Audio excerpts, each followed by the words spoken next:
Assalamualaikum warahmatullahi wabarakatuh. Baik, saya Febrianto Jamba dengan NIM 2030404048 dari MBS 3D akan mempersembahkan video pembelajaran saya yaitu tentang sistem perekonomian Indonesia. Pertama yaitu tentang pengertian sistem ekonomi. Secara sederhana, sistem ekonomi bisa kita artikan sebagai suatu cara mengatur dan mengelola segala aktivitas ekonomi di setiap lapisan masyarakat. Pengelolaan ini bisa saja dilakukan oleh pemerintah ataupun pihak swasta. Namun, dalam pengelolaannya tetap harus didasarkan pada prinsip tertentu agar tercapai kemakmuran dan kesejahteraan. Untuk mencapai hal itu, pemerintah Indonesia telah berupaya dengan mengembangkan ide terkait ekonomi dan perpajakan melalui kebijakan Omnibus Law perpajakan di mana wajib pajak akan mendapatkan berbagai insentif pajak yang bisa membantu para pebisnis dalam menjalankan usahanya.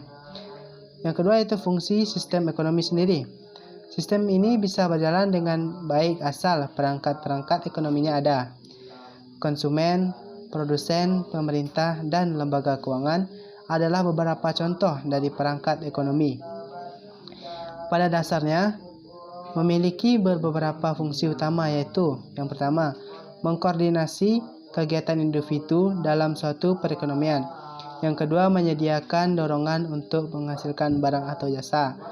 Yang ketiga yaitu mengatur pembagian hasil produksi ke seluruh lapisan masyarakat agar berjalan sesuai harapan. Yang keempat yaitu menciptakan mekanisme tertentu agar distribusi barang dan jasa berjalan baik. Yang B yaitu kapitalis dan sosialis. Yang pertama kita bahas itu tentang kapitalisme. Pengertian kapitalisme. Kapitalisme atau kapital adalah suatu sistem ekonomi di mana perdagangan, industri, dan alat-alat produksi dikendalikan oleh pemilik swasta dengan tujuan membuat keuntungan dalam ekonomi pasar. Pemilik modal bisa melakukan usahanya untuk meraih keuntungan sebesar-besarnya. Demi prinsip tersebut, maka pemerintah tidak dapat melakukan intervensi pasar guna keuntungan bersama, tapi intervensi pemerintah dilakukan secara besar-besaran untuk kepentingan pribadi. Adapun ciri-ciri, kelebihan, dan kekurangan sistem ekonomi kapitalisme. Yang pertama itu kita bahas tentang ciri-ciri sistem ekonomi kapitalisme. Yang pertama itu pengakuan yang luas dan atas hak-hak pribadi. Yang kedua, perekonomian diatur oleh mekanisme pasar. Yang ketiga, manusia dipandang sebagai makhluk homo economicus yang selalu mengejar kepentingan atau keuntungan sendiri. Yang keempat, paham individualisme didasarkan materialisme, warisan zaman Yunani kuno atau disebut hedonisme. Yang B itu kita bahas tentang kelebihan sistem ekonomi kapitalis adalah sebagai berikut. Yang pertama itu adanya persaingan sehingga mendorong kemajuan usaha. Yang kedua, campur tangan pemerintah dalam bidang ekonomi kecil sehingga mendorong kesempatan lebih luas bagi pihak swasta. Yang ketiga yaitu produksi didasarkan pada permintaan pasar atau kebutuhan masyarakat. Yang keempat, pengakuan hak milik oleh negara mendorong semangat usaha masyarakat. Yang ketiga atau yang C, kekurangan dari sistem ekonomi kapitalisme ini sendiri yaitu yang pertama adanya praktik persaingan tidak sehat yaitu penindasan pihak yang lemah. Yang kedua, persaingan tidak sehat dapat menimbulkan monopoli yang merugikan masyarakat. Yang ketiga yaitu timbulnya praktik yang tidak jujur yang didasari mengejar keuntungan yang sebesar-besarnya sehingga kepentingan umum dikesampingkan. Yang kedua itu tentang sosialisme. Kita lihat dari pengertian sosialisme sendiri yaitu sosialisme adalah suatu sistem perekonomian yang memberikan kebebasan yang cukup besar kepada setiap orang untuk melaksanakan kegiatan ekonomi tetapi dengan campur tangan pemerintah.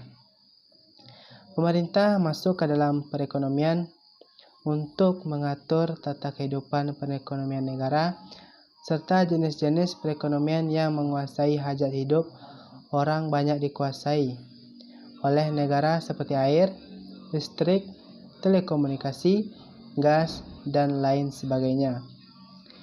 Sistem ekonomi sosialisme adalah Suatu sistem ekonomi dengan kebijakan atau teori yang bertujuan untuk memperoleh suatu distribusi yang lebih baik, tindakan otoritas demokratisasi terpusat dan kepadanya perolehan produksi kekayaan yang lebih baik daripada yang kini berlaku sebagaimana yang diharapkan.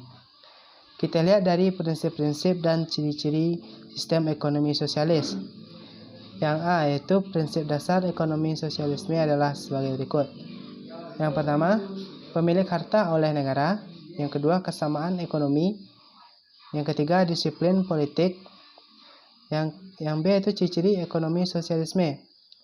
Yang pertama, yaitu sumber daya ekonomi dimiliki dan dikuasai oleh negara. Yang kedua, seluruh kegiatan ekonomi harus diusahakan bersama semua perusahaan milik negara sehingga tidak ada perusahaan swasta. Yang ketiga, yaitu segala keputusan mengenai jumlah dan jenis barang ditentukan oleh pemerintah. Yang keempat, harga-harga dan penyaluran barang dikendalikan oleh negara. Yang kelima, yaitu semua masyarakat adalah karyawan bagi negara. Kelebihan dari sistem ekonomi sosialis. Yang pertama, disediakannya kebutuhan pokok. Setiap warga negara disediakan kebutuhan pokoknya, termasuk makanan dan minuman, pakaian, rumah, kemudahan fasilitas kesehatan, serta tempat dan lain-lain.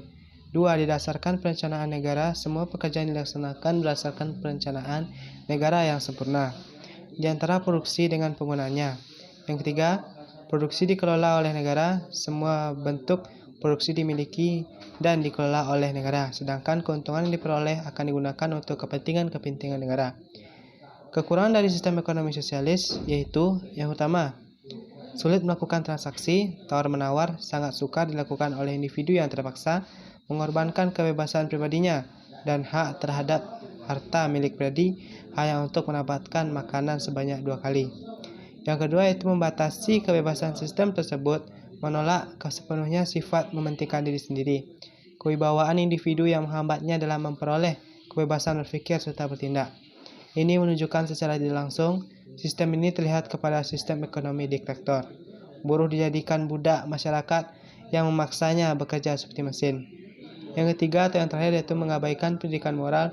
Dalam sistem ini, semua kegiatan diambil alih untuk mencapai tujuan ekonomi, sementara pendidikan moral individu diabaikan. Materi yang terakhir adalah persaingan terkendali. Kompetisi untuk memperbaiki taraf kehidupan baik antar individu maupun antar badan-badan usaha. Pemerintah tidak membatasi pilihan seseorang untuk memasuki bidang pendidikan atau keahlian yang diminatinya. Pemerintah turut mengatur menyediakan bidang pendidikan atau keahlian berdasarkan proyeksi kebutuhan. Jadi, tidak sepenuhnya dilepas kepada pihak swasta. Pemerintah juga menelitikan dengan membaca prioritas bidang usaha, termasuk juga prioritas lokasi usaha. Dalam hal ini, penerimaan imbalan atas prestasi kerja juga sangat terbuka peluang bagi setiap pekerja atau pemodal untuk mendapatkan imbalan melebihi sekadar kebutuhannya. Justru pemerintah mengatur ketentuan upah minimum bagi pekerja agar memenuhi standar kebutuhan hidup minimum yang layak. Mungkin hanya itu yang dapat saya sampaikan. Saya Febrianto Jamba. Kalau ada kata-kata yang salah, saya mohon maaf. Wabillahi taufiq wal hidayah. Wassalamualaikum warahmatullahi wabarakatuh.